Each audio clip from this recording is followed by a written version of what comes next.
హరే కృష్ణ. ఒకసారి ఆలోచించండి, కోటి పుణ్యాలు చేయాలి అంటే ఎన్ని జన్మలు పడుతుంది? కానీ ఆ కోటి పుణ్యాలను ఒక్క రోజులో సంపాదించే మార్గం ఉంది అంటే నమ్ముతారా? అవును, ఆ మహిమాన్వితమైనటువంటి రోజే ముక్కోటి ఏకాదశి.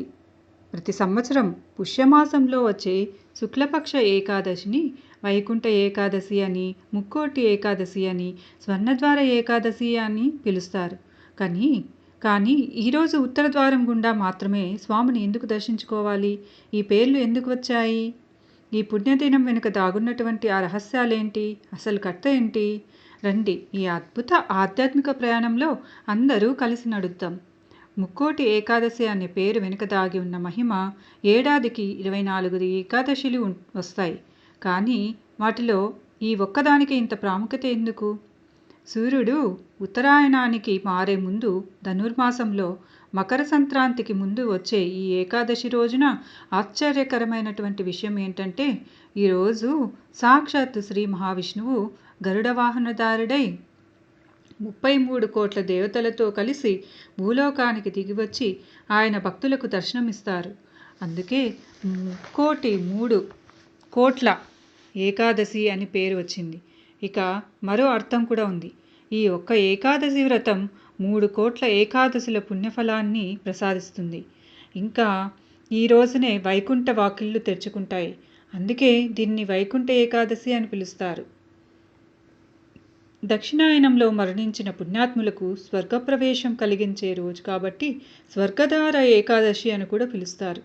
ఇప్పుడు వైకుంఠ ఏకాదశి వెనుక ఉన్నటువంటి ఒక అద్భుతమైనటువంటి కథను తెలుసుకుందాం. కృతయుగంలో చంద్రావతి నగరం రాజధానిగా చేసుకునే ముర్రా అనే భయంకరమైన రాక్షసుడు రాజ్యమేలుతూ ఉండేవాడు. చాలా క్రూరత్వం కలిగినవాడు. ప్రజలు హింసించేవాడు. దేవతల్ని ఓడించాడు. త్రిమూర్తులపైనే కాలు దువ్వడం మొదలుపెట్టాడు. ఇక భయంతో వణుకుతున్న దేవతలు వైకుంఠానికి చేరుకున్నారు. శ్రీ మహావిష్ణువు యొక్క పాదాల ముందు మోకరిల్లి ప్రార్థించారు. స్వామి, ఈ రాక్షసుని బారి నుంచి మమ్మల్ని కాపాడండి. శ్రీహరి యుద్ధానికి సిద్ధమయ్యారు. భీకరమైన సంగ్రామం మొదలైంది. 100 సంవత్సరాలు యుద్ధం జరిగిందే కానీ ఎవరికీ స్పష్టమైన గెలుపు రాలేదు. అప్పుడు మురాసురుడు తెలివిగా సాగర గర్భంలో దాక్కున్నాడు. ఇక అప్పుడే శ్రీహరి ఒక ఉపాయాన్ని పన్నాడు. హైమావతి అనే గుహలో నిద్రిస్తున్నట్లుగా నటించాడు. ఈ వార్త ఆ మురాసురుణ్ణి చేరింది. ఇదే ఆధారం అని అనుకుంటూ ఆ రాక్షసుడు స్వామిని సంహరించాలి అని దుర్బుద్ధితో గుహలోకి ప్రవేశించాడు. కానీ అక్కడే ఒక అద్భుతం జరిగింది. విష్ణుమూర్తి యోగనిద్రలో ఉన్నారు కదా. దుష్టతలంపుతో వచ్చిన మురాసురుడు వాడు దగ్గరికి రాగానే స్వామి శరీరం నుండి దివ్యమైన శక్తి ప్రవహించింది. ఆ శక్తి అందమైన కన్యగా ఆవిర్భవించింది. ఆమె కేవలం తన కంటి చూపుతోనే మురాసురుణ్ణి భస్మం చేసింది. ప్రసన్నుడైనటువంటి శ్రీహరి అడిగారు, దేవి, నీకు ఏకాదశి అని పేరు పెడుతున్నాను. ఏం వరం కావాలో కోరుకో అని ఆ దేవి 2 చేతులు జోడించి, అంతే స్వామి, నేను జన్మించిన ఈరోజు నా పేరుతోనే పిలవబడాలి. ఈ రోజును వ్రతం చేసి ఉపవాసం ఉండి జాగరణ చేసిన వారికి సకల పాపాలు తొలగి వైకుంఠ ప్రాప్తి కలగాలి. శ్రీహరి ఆ వరాన్ని ప్రసాదించారు. అందుకే ఆ ఏకాదశికి ఇంత విశిష్టత ఏర్పడింది. ఇప్పుడు ఇంకో విషయాన్ని మనం తెలుసుకుందాం. బియ్యం తినకూడదు అని ఎందుకు అంటారు అంటే, ఏకాదశి రోజు ఆశ్చర్యకరమైనటువంటి రహస్యం ఉంది.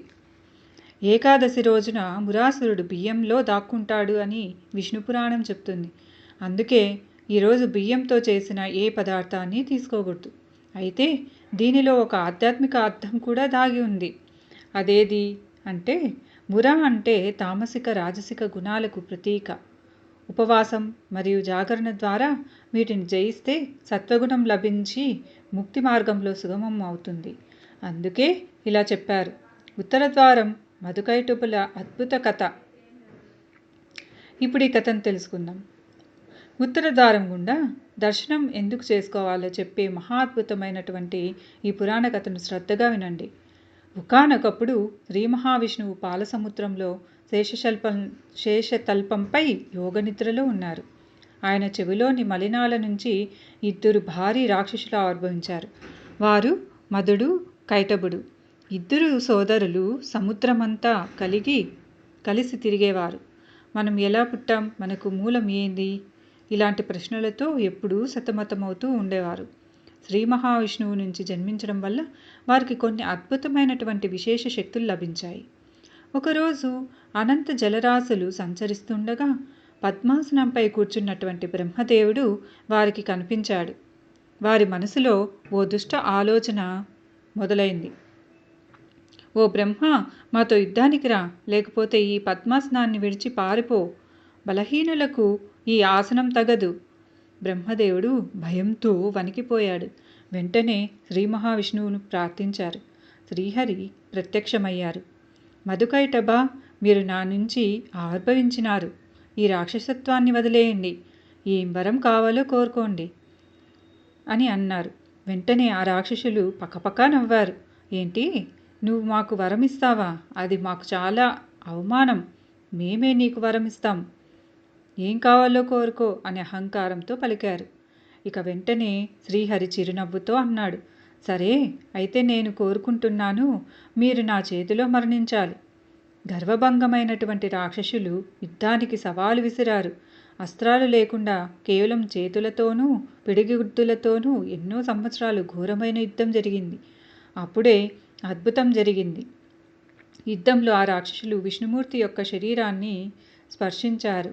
ఆలోచించండి, విష్ణుమూర్తి యొక్క పాదపద్మలు దర్శిస్తేనే యక్షులు, దేవతలు, మహాత్ములు తరిస్తారు. మరి అలాంటిది అతని శరీరాన్ని స్పృశిస్తే ఎంత అనుభూతి కలుగుతుందో ఒక్కసారిగా మధుకైటబులకు వారి మనస్సు మారిపోయింది. శరీరాన్ని తాకితేనే ఇంత ఆనందం, వైకుంఠంలో ఎల్లవేళలా ఉంటే వెంటనే వారిద్దరూ శ్రీహరి ముందు మోకరిల్లారు. స్వామి, మాకు అర్థమైంది. మా తప్పును మేము తెలుసుకున్నాం. మిమ్మల్ని శరణాగతి చేస్తున్నాం. మాకు ఒకే ఒక్క వరం కావాలి.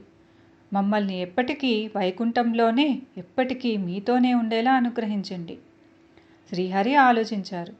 వారిని ప్రధాన ద్వారం నుండి కాకుండా ప్రత్యేక ద్వారం ద్వారా తీసుకువెళ్ళాలి అనుకున్నారు. వైకుంఠంలో ఉన్నటువంటి ఉత్తర ద్వారాలు తెరిపించారు. ద్వారపాలకులారా, ఈ ద్వారం గుండా వచ్చే వారిని లోనికి అనుమతించండి. ఆనాడు పవిత్రమైన ఏకాదశి పర్వదినం ఉత్తర ద్వారం తెరవగానే మధుకైటబులు, శ్రీ మహావిష్ణువులు ఐక్యమయ్యారు. ఈ వార్త విని ముక్కోటి దేవతలు కూడా ఉత్తరద్వారం గుండానే స్వామిని దర్శించి ఆయన కరుణా కటాక్షాలు పొందారు. విలీనమవుతూ మధుకైటబులు కోరారు, స్వామి, ఏ భక్తులైతే ఏకాదశి రోజున ఉత్తరద్వారం గుండా మిమ్మల్ని దర్శిస్తారో వారికి వైకుంఠ ప్రాప్తిని కలిగించేలా అనుగ్రహించండి. శ్రీహరి ఆ వరాన్ని ప్రసాదించారు. అందుకే ఈరోజు ఉత్తరద్వార దర్శనం చేసుకుంటే వైకుంఠ ప్రాప్తి లభిస్తుందని భక్తుల ప్రగాఢ విశ్వాసం. అయితే ఇప్పుడు ఇంకో కథను తెలుసుకుందాం. విభీషణుడి హృదయాన్ని కదిలించిన కథ ఇది. అద్భుతమైన కథ. ఒకసారి మహాప్రళయం జరిగింది. శ్రీ మహావిష్ణువు మళ్ళీ సృష్టి గురించి ఆలోచిస్తూ ఉండగా ఆయన నాభి నుంచి ఓ తామర పువ్వు ఉద్భవించింది. అందులో నుంచి బ్రహ్మదేవుడు జన్మించాడు. విష్ణు భగవానుడు బ్రహ్మకు అన్ని శాస్త్రాలు బోధించారు. కానీ బ్రహ్మదేవునికి జ్యోతిష్య శాస్త్రం అర్థం కాలేదు. బ్రహ్మదేవుడు ప్రార్థించగా స్వామి శ్రీరంగనాథ రూపంలో దేవేరుడితో పరివారంతో ఓంకార రూపంలో ఉన్నటువంటి విమానంతో దర్శనమిచ్చారు. జ్యోతిష్యాన్ని బోధించి తాను వైకుంఠానికి వెళ్ళబోతుండగా బ్రహ్మదేవుడు వేడుకున్నారు, స్వామి, ఆ మానవులు కూడా మిమ్మల్ని కొలుచుకునే అవకాశాన్ని ఇవ్వండి, విగ్రహ రూపంలో కొలువు తీరండి అని. అందుకు ఆ మహావిష్ణువు అంగీకరించారు. గరుత్మంతుడే ఆ విమాన విగ్రహాలకు బ్రహ్మలోకానికి మోసుకొచ్చాడు. విరజానది తీరంలో ప్రతిష్ఠించారు. కాలక్రమంలో ఆ విగ్రహాలు సూర్యుడు, వైవస్వత మనువు, ఇక్ష్వాకుడు, శ్రీరామచంద్రుడు చేతుల మీదుగా పూజలందుకున్నాయి. ఇక రామాయణ అనంతరం శ్రీరాముడు తన అవతారాన్ని చాలించే ముందు ఆ పవిత్ర విగ్రహాలకు తన పరమభక్తుడైనటువంటి విభీషణుడికి బహుమతిగా ఇచ్చారు.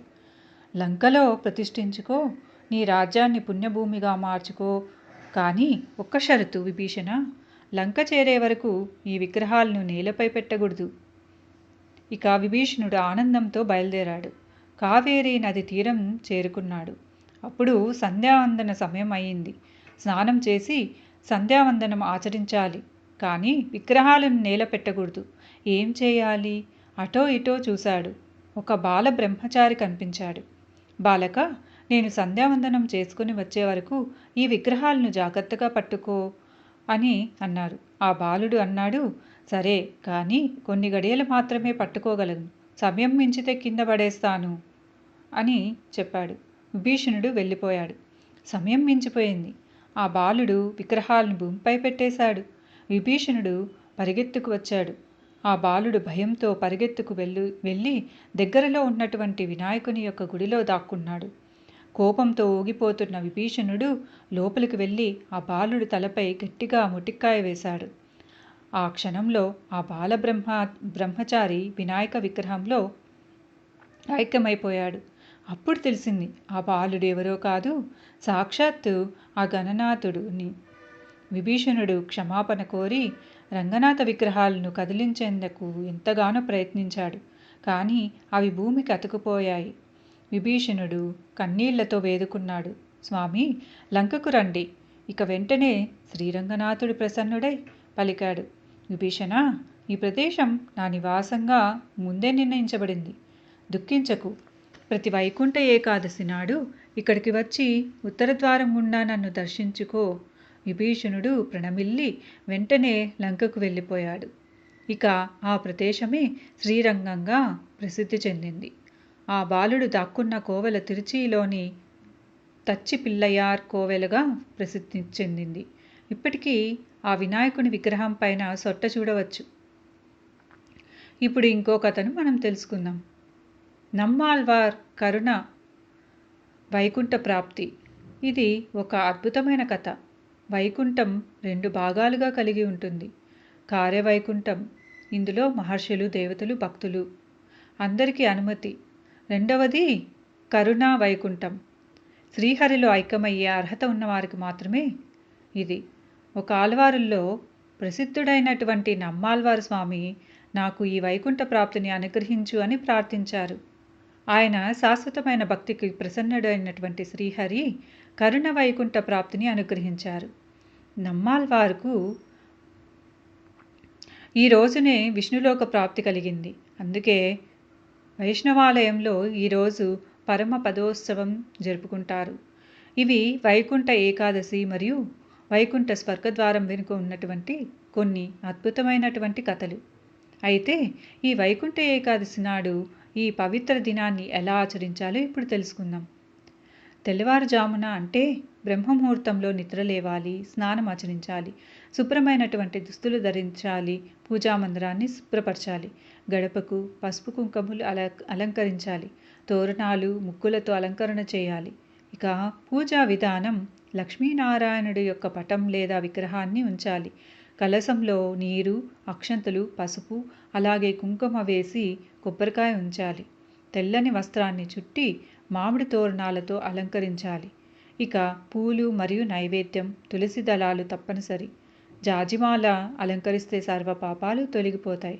పాలతో చేసిన పాయసం, తీపి పదార్థాలు, ఆకుపచ్చని పండ్లు నైవేద్యంగా పెట్టాలి. ఇక దీపారాధన ఎర్రటి ప్రమిదలు ఉపయోగించాలి. తామరవత్తులు వాటి సంఖ్య ఖచ్చితంగా 5 ఉండాలి.